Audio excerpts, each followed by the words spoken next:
Today we're going to be talking about angle pair relationships, and we're going to begin with vertical angles. Two angles are vertical angles if their sides form two pairs of opposite rays. So for instance, if we look at angle 2 and angle 4, here's one ray above the 2 and a ray below the 4 going in opposite directions. And the same with this other line, a ray below the 2 going in one direction, a ray above the 4 going in the opposite directions. One way to think of it, think of two lines that crisscross. Vertical angles are right across from each other.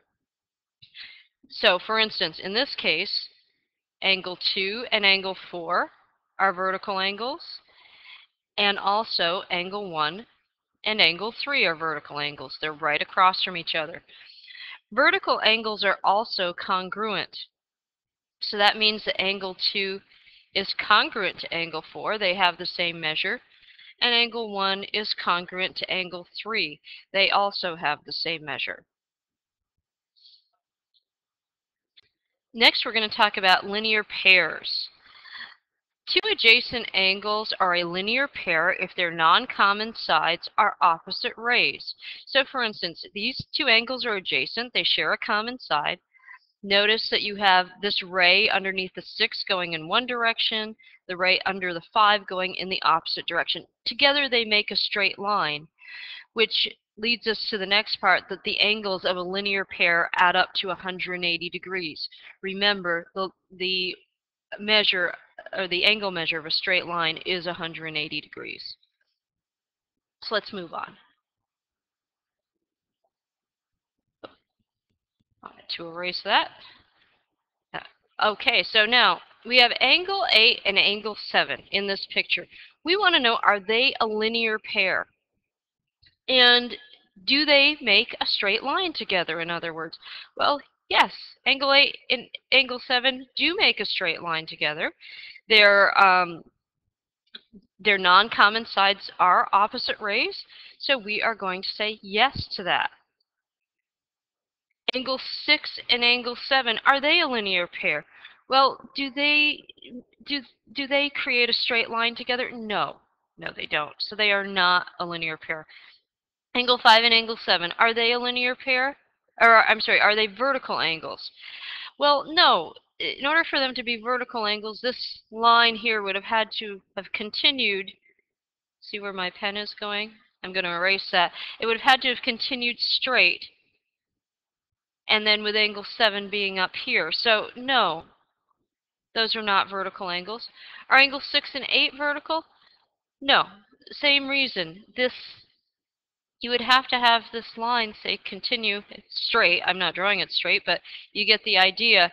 And then angle 6 and 8 would be vertical. But that's not the case, so we're going to say, no, they are not vertical angles. Complementary angles are two angles whose sum is 90 degrees. And supplementary angles are two angles whose sum is 180.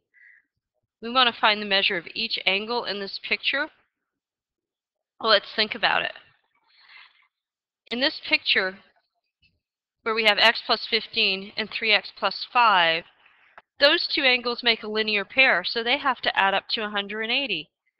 So if we added those together, x plus 15 plus 3x plus 5, they should equal 180 degrees. Excuse me.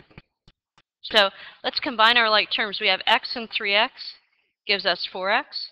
15 and 5 is 20. We're now solving this.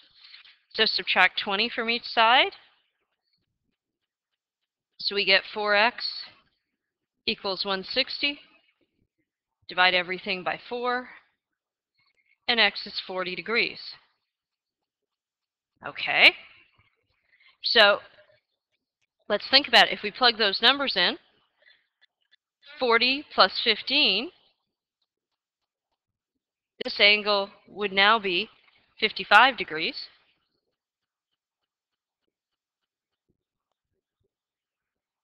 This angle here, we're going to say 3 times 40 plus 5. Well, 3 times 40 is 120 plus 5, gives us 125 degrees on this angle. Now, do we really need to do anything to solve for y? No, we don't. Because if we look at this, y plus 20 and the 55-degree angle are vertical angles. Vertical angles are congruent. So this, the angle of y plus 20 is also going to have to be 55. The angle of 4y minus 15 and the 125-degree angle are vertical angles. So those also have to be congruent. So the 4y minus 15 also has to be 125 degrees. So that is all for today, and I thank you very much for joining me.